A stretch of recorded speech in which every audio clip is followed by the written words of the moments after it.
학원 블로그 같은 경우에는 주요 타겟이 초등에서 고등 학부모님, 그리고 자녀 교육에 관심이 많고 학습력과 변화 사례 등에 민감한 부모층, 그리고 주거 지역을 기점 혹은 학교를 기점으로 가까운 학원을 찾거나 상담을 고려하시는 분들이 주요 타겟입니다. 블로그는 학부모의 불안을 신뢰로 바꿔주는 글이 참 중요해요. 그리고 수업을 상담으로 연결시키는 컨텐츠, 전략적 컨텐츠, 그리고 브랜딩, 후기, 정보성 글이 하나로 어우러진 신뢰력 유입 채널이 중요합니다. 실제로 그 학원에서도 블로그 운영을 많이 해요. 많이 운영하는데, 특히 입시 학원, 뭐, 학원도 여러 종류가 있지만, 입시 학원 같은 경우에는 포스팅을 몇 가지만 올리지 않아도 정원이 꽉꽉 차는 경우가 많아요. 물론 이제 대형 학원 같은 경우에는 좀 틀리겠지만 대부분 이렇게 이제 어, 소형으로 좀 소수 정예로 운영하는 곳이 많잖아요. 그런 경우에는 포스팅을 몇 개만 올려도 금방 이렇게 정원이 다 차기도 하거든요. 그래서 학원에서 굉장히 대형화 시키지 않은 경우에는 대부분 학원 원장님들이 이게 운영하는 경우가 많습니다. 그렇지만 블로그에 이제 익숙하지 않은 분들은 또 대행을 의뢰하시기도 하시거든요. 근데 이 학원 같은 경우에는 수강생들이 그 뭐지? 수업료를 가지고 이렇게 운영이 되잖아요. 그렇다 보니까 단가가 그렇게 이제 높지가 않아요. 그래서 블로그에 대한 부분도 이렇게 조금 비용에 대해서 버거워하시는 그런 학원들이 많다. 소규모 그런 곳들이 많기 때문에 그런 것들을 잘 감안하셔서 나중에 제안이 들어가거나 컨설팅이 들어갈 때 그런 부분을 감안하셔서 진행하시면 좋을 것 같습니다. 자, 고객 유입 방식은 학교명 주거지 지역 플러스 각 과목별 학원 검색, 그리고 수업 방식 실사례 상담, 그리고 학교명 플러스 중간 기말 모의고사 예상, 적중률, 실사례 상담. 이런 식으로만 키워드를 잡아도, 포스팅 몇 개만 안 해도 금방 정원이 많이 들어와요.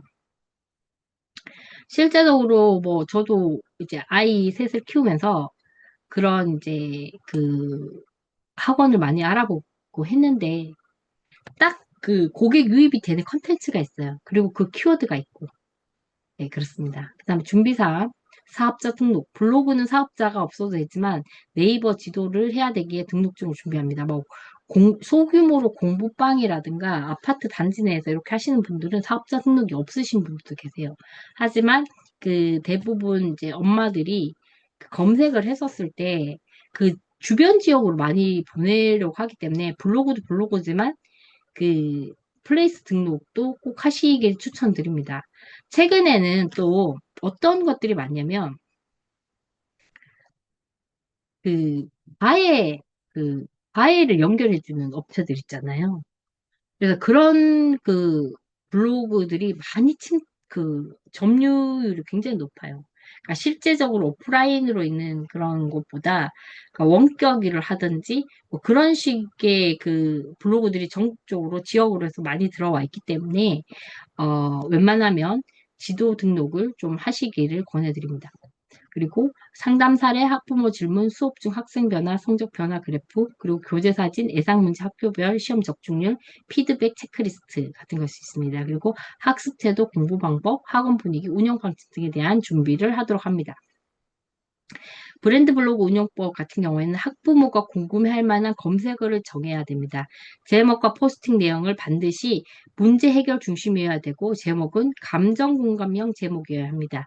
그리고 상담 유입이 높은 포스팅, 그리고 학교명, 학년, 학기, 시험명, 과목, 출제, 적중 문제, 예상 문제 캡처. 도모고등학교 2학년 일반 중간고사 영어 5문제 적중. 공부한 예상 문제 캡처 보여주면 이거면 끝나요, 정말. 대부분의 엄마들이 이제 물론 여기는 입시학원 중심으로 적혀져 있습니다만은 어떤 고등학교 뭐 몇 학년 몇 학기 1학기 중간고사 영어 뭐 5문제 적중 쭉 보여줘. 우리가 이런 문제 적중했어. 그리고 우리 여기서 이걸 해서 애들이 성적이 얼마나 딱 올라갔어. 그러면 그걸로 그냥 엄마들이 상담을 할 학원으로 리스트를 이제 넣어요. 그다음 지역명을 기준으로 한 키워드, 당연히 이제 그 지역을 중심으로 가기 때문에, 성적 향상, 수업 진행 방식 같은 것들, 그리고 글쓰기 전략은 왜 뭐뭐일까요? 혹은 뭐 하는 몇 가지 방법. 그래서 후킹을 하고 원인 분석, 해결책, 사례를 통해서 행동 유도를 합니다. 그리고 말투는 설명하듯 간결하게 학원의 소신과 원칙, 철학도 넣도록 합니다.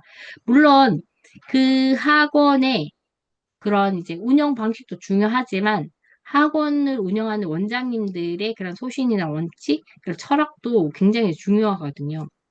그러니까 뭐, 운영은 굉장히 잘 됐지만 아이들에게 어떤 자존감을 낮출 수 있는 그런 게 있다라든가, 혹은 뭐 소수 정예로 해서 1대1 맞춤으로 된다라든가, 뭐, 개별 교재로 이렇게 한다라든가, 그런 이제 운영 방식뿐만 아니라 그 선생님께서 학생들에 대해서 어떻게 생각해서 이렇게 진도를 할 때도 기초부터 이렇게 해서 이렇게 한다라든가 그런 소신이나 철학 그런 것들도 좀 적어주시면은 학부모들이 물론 내 아이가 성적이 올라가길 원해서 이제 하기도 바라지만 우리 아이한테 친절하게 바라는 게 더 앞선 경우가 많아요. 그래서 그런 것들도 좀 적어주시기 바랍니다. 자, 글쓰기 전략을 넣어봤습니다. 학원 블로그는 브랜딩 채널이라기보다 설득의 채널이라고 보시면 됩니다. 그래서 대부분 문제의식을 가진 부모들이 주로 검색해서 들어오는 만큼 이들의 문제를 해결해주고 설득을 해줘야 되며 이 과정에서 근거 자료 등을 제시해주면 신뢰도와 설득력이 높아집니다. 그리고 제목은 타겟을 세분화시켜서 정하되 글은 대화하듯이 쓰도록 합니다. 실제 상담을 받는 듯한 말투면 더욱 좋습니다. 그리고 글의 구조 역시 상담의 흐름과 같이 진행하도록 합니다. 도입에서 공감을 유도하고 본문에서 원인을 분석하고 그리고 이후 결론으로 해결 방안과 상담을 유도하도록 합니다. 예를 들어서 도입에서 성적이 안 오르면 마음이 급해집니다. 그런 다음 본문에서 그럴 경우 학습량보다 아이에게 뭐 기초 체력을 점검해 주세요. 플러스 이런 사례가 있었습니다. 이렇게 하면 더 좋겠죠. 공감대를 높여서 설득을 이제 하는 거라고 보시면 돼요. 그 다음에 아이의 상태를 우선 진단해 보는 것이 우선입니다. 만약 이러한 부분에 대한 고민이 있으시다면 말씀 주세요. 등 같이 경험상 수업 시간에는 상담이 되지 않은 경우가 의외로 많으니 상담 가능 시간 등을 기재하면 좋을 것 같습니다. 이거는 제 경험인데요. 그 소규모로 운영되는 학원들 같은 경우에는 그 데스크가 있는 경우가 잘 없어요. 그래서 그렇게 좀 소수 정예로 하시는 곳들이 좀 이렇게 좀 밀착돼서 잘 알려주시는 경우가 있거든요. 근데 그 선생님들이 이제 수업을 하다 보면 전화를 받기가 힘들잖아요. 그리고 또 수업을 하는 도중에 전화를 받는 것도 학생들이 봤었을 때 그렇게 좋진 않아요. 내가 그 학원을 다니기 전에는 이 선생님이 전화를 받았으면 좋겠지만 내가 학원을 막상 내 아이를 보냈을 때 그 선생님들이 수업 시간에 전화를 받는다면 그 학원을 계속 다닐지 말지에 대해서 고민을 할 거란 말이죠. 그래서 대부분이라 학원 포스팅들을 보면 상담 주세요. 그래서 이렇게 전화번호를 남기는 경우들이 많은데 거기에다가 상담 가능 시간을 적어둔다라든가 언제 상담이 가능하니 그 이후로 연락을 드린다라든가 그런 팁을 남겨드리게 된다라면 그 연락이 되지 않는 부분에 대해서 이렇게 좀 신뢰가 깎이는 부분도 있어요. 그래서 그렇게 좀 커버할 수 있지 않을까라는 생각이 듭니다. 그리고 계속 전화를 받지 않거나 반응이 없으면 신뢰를 잃게 되고 이 학원은 이제 좀 여기 보내봐야지 이렇게 고민을 하다가 이제 제외시켜버리게 되죠. 다음, 직접 글을 쓰는 듯한 말투를 추천을 드리고요. 포스팅 소재는 학부모 상담 내용으로 하시면 됩니다. 그러니까 포스팅 소재를 별로 고민할 필요가 없는 게 학원 블로그인 것 같아요. 그래서 이것이 대부분 학부모 상담 내용이 대부분의 학부모들이 그 고민하고 있는 내용들이에요. 그래서 블로그 글 하나로 그 상담을 유도하고 상담을 통해 등록을 높이는 글쓰기 흐름을 만드는 것이 핵심이라고 보시면 됩니다. 다음 주의사항 및 금지 표현. 성적이 무조건 오른다. 확실하게 1등 된다. 합격 보장 등과 같은 확정형 금지입니다. 1대1 맞춤 상담, 개별 지도 등도 추후 오해의 가능성이 높기 때문에 개인화된 루틴 수업 계획 등과 같은 표현을 추천을 드리고요. 체험단 등을 활용해서 후기를 도배하거나 후기만 존재하는 블로그는 추후 신뢰도를 떨어뜨릴 수가 있어요. 그래서 너무 짧은 글은 또 지양해 주시고요. 만약에 후기형을 진행한다면 반드시 과정 중심으로 설명해 주시는 게 좋아요. 후기형으로 한다 그러면 이 아이가 처음에 어떻게 됐는데 어떤 과정을 통해서 여기까지 왔다. 그리고 그 가운데 어떤 식으로 계속 상담을 하고 그렇게 이끌어왔다. 요런 것들이 설명이 들어간다라면은 그 학원의 운영 전략, 수업 방식뿐만 아니라 그 학원 선생님의 그 운영 철학이라든가 소식이라든가 원칙도 또 한꺼번에 볼 수가 있겠죠.